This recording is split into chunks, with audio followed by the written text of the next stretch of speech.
Hey everybody, back with another video today, and it's raining outside right now, so we're doing the video in the truck today. And today is Proverbs 7 of the Proverb series that we're doing. So if you'd like to follow along with me, we're reading in the New King James Version in Proverbs chapter 7. So let's get right into it with verse 1. My son, keep my words and treasure my commands within you. Keep my commands and live, and my law as the apple of your eye. Bind them on your fingers, write them on the tablet of your heart. Verse 4, say to wisdom, you are my sister, and call understanding your nearest kin. Verse 5, that they may keep you from the immoral woman, from the seductress who flatters with her words. Now, Solomon starts a lot of the chapters this way, saying, hold on to these words, this wisdom that I share with you. It says to hold on to it and stay near to it. And it says you may keep away from the immoral woman, the seductress who flatters with her words. And for the rest of this chapter, there's a story. Here's what it is. It's a story called The Crafty Harlot. And it's pretty much just a story about a prostitute and a young man. And the prostitute pretty much ruins this young man's life with her sinful ways and her lustful ways. And so let's get right into it. So it'd be starting with verse 6. For at the window of my house I look through my lattice, which is like a fence with holes in it. And verse 7, and saw among the simple, I perceived among the youths a young man devoid of understanding. So he doesn't have any understanding. Passing along the street near her corner, and he took the path to her house. Verse 9, in the twilight, in the evening, in the black and dark night. Verse 10, and there a woman met him with the attire of a harlot and a crafty heart. Verse 11, she was loud and rebellious, her feet would not stay at home. Verse 12, at times she was outside, at times in the open square, lurking at every corner. Verse 13, so she caught him and kissed him with an impudent face. And impudent means with no respect, with no real thought to her. So she doesn't really care about this guy, the crafty harlot. And verse 14, I have peace offering with me. Today I have paid my vows. Verse 15, so I came out to meet you, diligently to seek your face, and I have found you. Verse 16, I have spread my bed with tapestry, colored coverings of Egyptian linen. Verse 17, I have perfumed my bed with myrrh, aloes, and cinnamon. And what she's saying is she's got this place set up. It looks all nice, all romantical and whatever. And she's just trying to tempt him in with her flattering words, as Solomon says a lot. And you can see that throughout other passages, him saying a flattering tongue, and she's seducing him right now. And then says, verse 18, come, let us take our fill of love until morning. Let us delight ourselves with love. Verse 19, for my husband is not at home. He has gone on a long journey. Verse 20, he has taken a bag of money with him and will come home on the anointed day. So this woman has a husband, and she's wanting to sleep with this young man, committing adulterous acts, and really just taking advantage of this young man that is devoid of understanding, so he doesn't have the wisdom. Verse 21, with her enticing speech, she caused him to yield.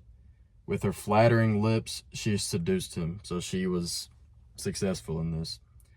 Verse 22, immediately he went after her as an ox goes to the slaughter, or as a fool to the correction of the stocks.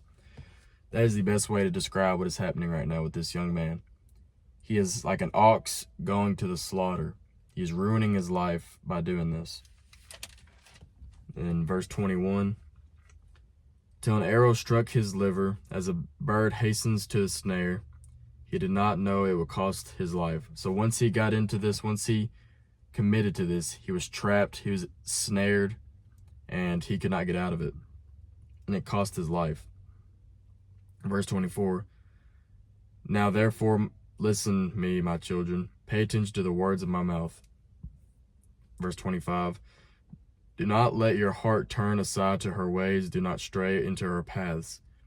Verse 26. For she has cast down many wounded, and all who were slain by her were strong men. Verse 27. Her house is the way to hell, descending to the chambers of death. So, it's a shorter chapter, but it's also an important one. This crafty harlot it doesn't necessarily need to be taken literal. See, this can relate to many different types of temptations we have throughout our life. Like if you're an alcoholic or you're addicted to pornography, you can be very tempted by these things, and that could go with any addiction, any sin that one may struggle with in their life. It looks, at the time, it looks flattering, it looks appealing to your eyes, and it's seducing you, it's tempting you. And if you keep going into it, it's going to end up ruining you in the end. And it says it'll cost your life, but, what he means by that, he's trying to make it seem like very serious, because it is very serious. He's trying to tell you how important it is to stay away from these evil ways and the sinful ways. And it says in verse 26, all who were slain by her were strong men. There are many people who have fallen to sin and temptation and lust that were strong men. Solomon himself had multiple wives, multiple of them were these goddesses or whatever that were not following God. And then David, with Bathsheba, he fell for her and had her husband killed in battle and took her. And he was a man after God's own heart. Solomon was the wisest man. And then the strongest man, Samson, he let a woman end up tricking him and cut his hair, which was his strength. And so he was deceived by a woman and her flattering ways. And multiple times throughout history have people been brought down by lust and idolatry. And that's what he means by all were strong men. See, the only way for us to be stronger than the evilness and the temptations, we can't do it on our own. We need to look to someone else to fight those battles for us. And that man and that God is Jesus Christ. And we must look to him in times when we are tempted, in times where we feel like we're about to fall, because he's the only way we can get out of those situations, because we are weak. Even if you think you're strong, these sins can be strong as well. So you need to look to someone who can bring you out of that, can deliver you from that. And that's the end of Proverbs 7. The main thing to get out of it is take sin and treat it very seriously. Every day it can be a battle. It is a battle. Every day is a battle with sins in this world. So we must avoid it at all cost and live a life of uprightness and righteousness through Christ. So I hope you all enjoyed, and I'll see you tomorrow for chapter 8. God bless.